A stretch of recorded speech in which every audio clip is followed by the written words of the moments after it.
And Ridvan is aware of this. Ridvan is quoting a hadith that says so right here in the same video.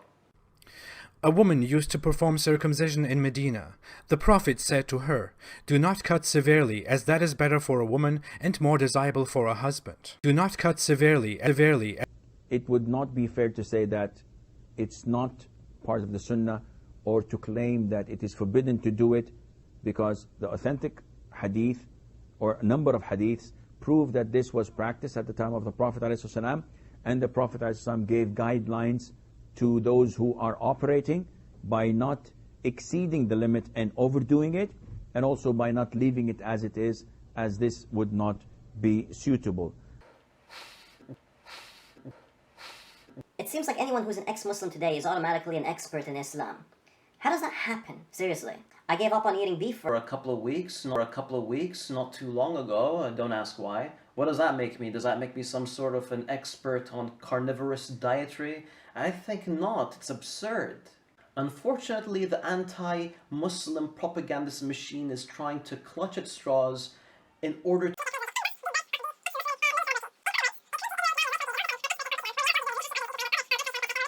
Ridvan Aydemir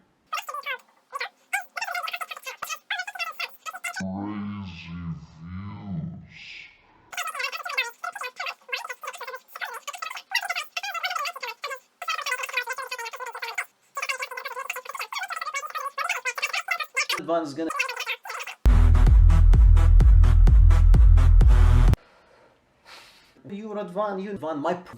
Ridvan, for now, here are a few examples. Female genital mutilation can happen in different forms. The whole clitoris can be removed, and if you have any sex ed, you probably know how tragic this to a woman is.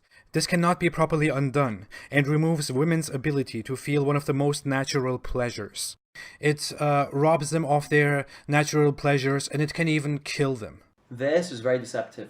You see, female genital circumcision is known medically as clitoral hood reduction. Now this procedure does not rob women from sexual pleasure, and it definitely does not kill them. In fact, it is a procedure that is endorsed by the American Society of Plastic Surgeons.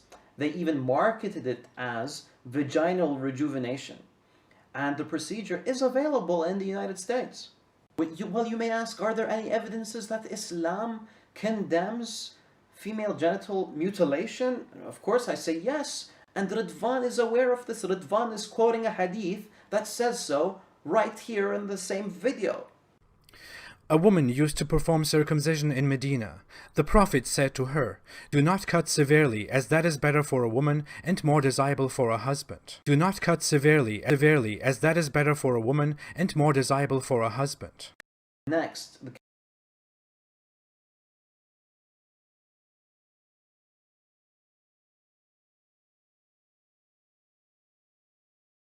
in the 21st century, we still have a barbaric practice called female genital mutilation. Many Muslims and their Western allies also try to explain that female genital mutilation has no relation to Islam at all. Of course, it's also a complete coincidence that it is so widely practiced among Muslims. It existed also before Islam, it exists outside of Islam, but it is majorly dominated by the Muslim world. It has even Islamic regulations, which means that it is a part of Islam. Female genital mutilation is practiced widely among Muslims and mostly among Muslims. It is also important to note that not all Muslim schools and branches believe in this practice, but I will come to that. Let's analyze what female genital mutilation is, the benefits, the risks and consequences of it. Female genital mutilation can happen in different forms. The whole clitoris can be removed, and if you have any sex ed, you probably know how tragic this to a woman is. This cannot be properly undone, and removes women's ability to feel one of the most natural pleasures. Often the mutilation can include removing the inner labia and the outer labia, narrowing the vagina, sealing it, and even more. Removing the clitoris is a blatant oppression of women. It is barbaric, and its sole purpose is to rob women of their natural womanhood. If you look at the benefits, there are none. As you can see on this map provided by the Orchid Project, it is widely present in the Islamic world, but that is again just a coincidence. even though it is also found very often in Western countries such as France, Germany, or the US due to the Muslim diaspora. The numbers are hard to estimate because it is strictly illegal and hidden.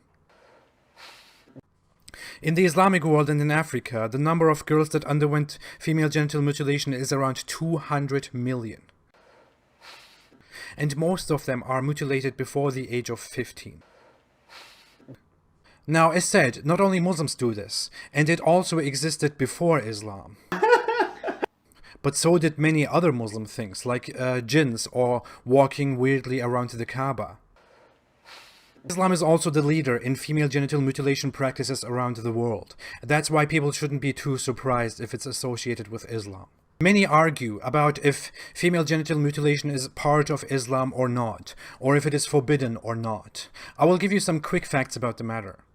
In Sunni Islam, the four schools are divided in terms of female genital mutilation. In the Hanafi school, it is considered good, but barely taught. In the Maliki and Hanbali schools, it is seen as recommended and Islamic. And in the Shafi school, it is considered obligatory. Pakistani Muslims and Indian Muslims are mostly Hanafis, which means they don't care really about female genital mutilation. So these are well-established rules, but despite these, there are also opposite opinions within these schools and branches. Here are two of more than 5 hadiths about female genital mutilation, and this is all you really need. As you can see, in this hadith, Muhammad sees that such a practice is being done, and he doesn't say this is wrong or anything. He gives instructions on how to do it. Circumcision is law for men and the preservation of honor for women.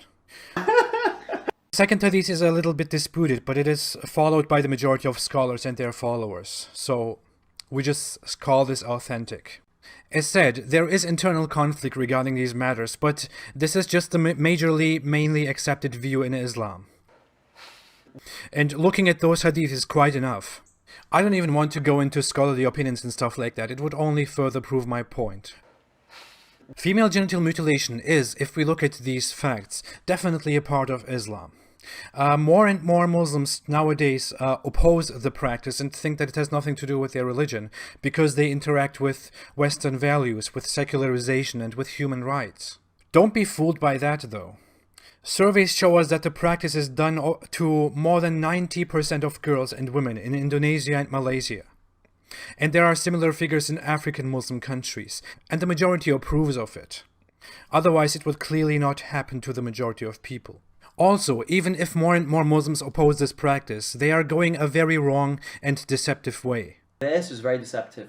They claim that the practice has nothing to do with Islam and that it's not a part of Islam, that Islam doesn't even say anything about it. No matter what those people say, female genital mutilation is part of Islam. It is a problem about religion, about faith, and it has to be attacked and pointed out that way, otherwise it cannot be solved. Female genital mutilation is barbaric. It has absolutely no benefits. It damages women permanently, it robs them of their natural pleasures, and it can even kill them.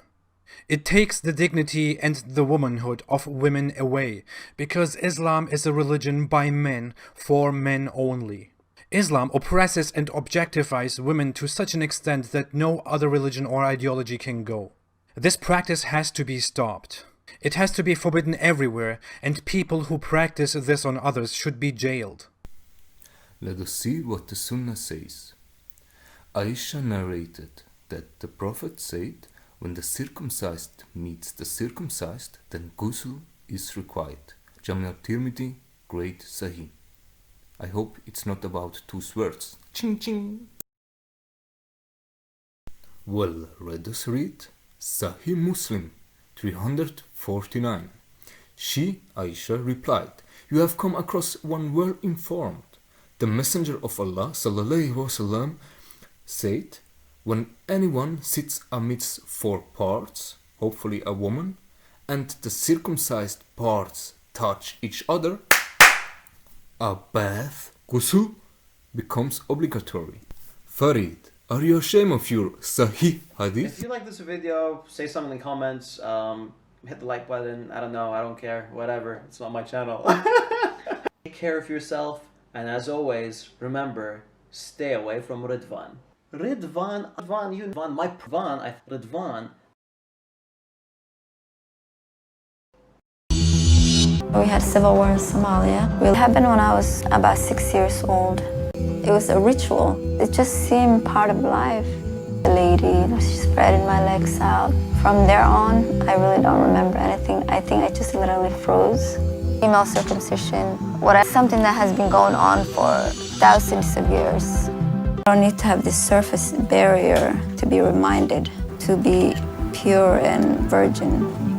I don't remember before I went through this how I look like. I think that's probably the most exciting thing about this. Just gonna look almost like everybody else, like a real woman.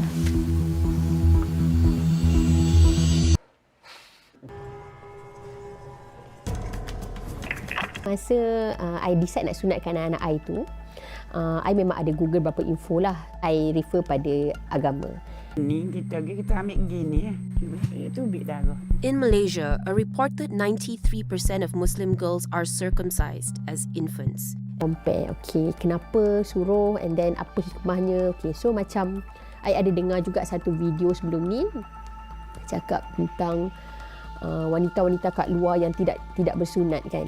So ada banyak kes-kes zina, ada banyak kes-kes yang free sex kan. So banyak dikaitkan dengan tak ada awareness pasal sunat tu. Dalam mazhab Syafi'i dia wajibkan. So kebanyakan negeri di Malaysia ni mereka mewajibkan untuk berkhitan. Muslims make up about 60% of Malaysia's population. They follow the Sunni Shafi'i school of thought, which requires females to be circumcised. Dalam mazhab Syafi'i dia wajibkan. So kebanyakan negeri di Malaysia ni mereka mewajibkan untuk berkhitan. And Malaysia practice removal of prepuce, which is the fold of skin surrounding the clitoris, is not detrimental to their sexual health. Thus, the female circumcision that is practiced in Malaysia should not be equated with FGM. I'm very disturbed by the response given. What has been explained to us, and in fact is a malpractice, is exactly female genital mutilation.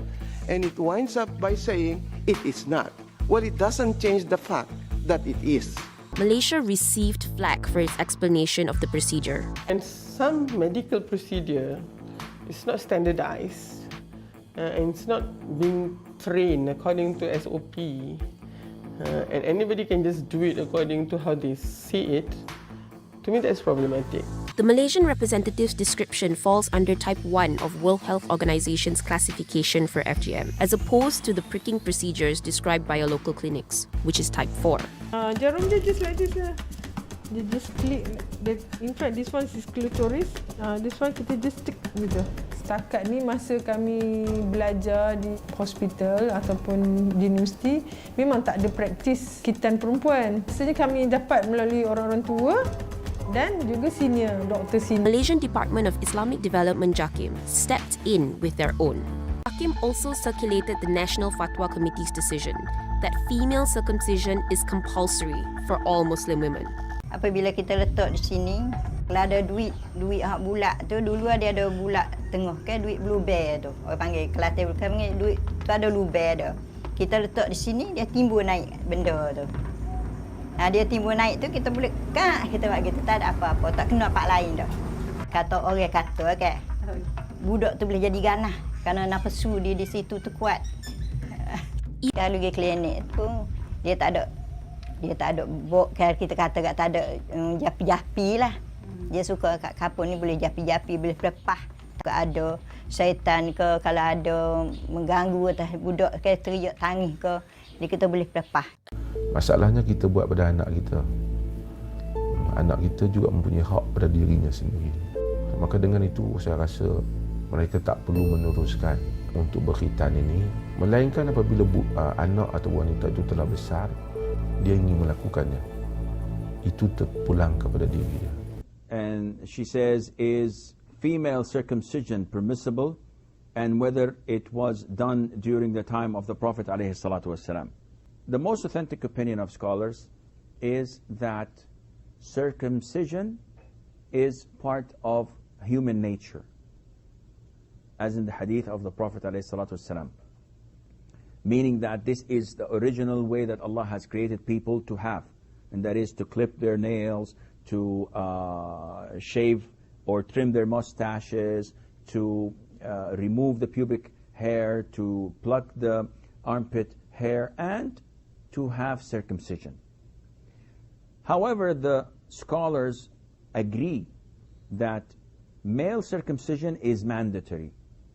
We as Muslims submit our will to Allah Azza wa Jal, and whatever the Prophet tells us, as some we follow, whether the medical reports support or disagrees and rejects.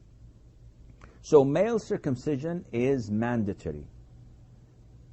As for female circumcision, scholars differed, and the most authentic opinion is that it is recommended and it's a sunnah. If you do it, Allah will reward you. If you don't, Allah will not punish you. And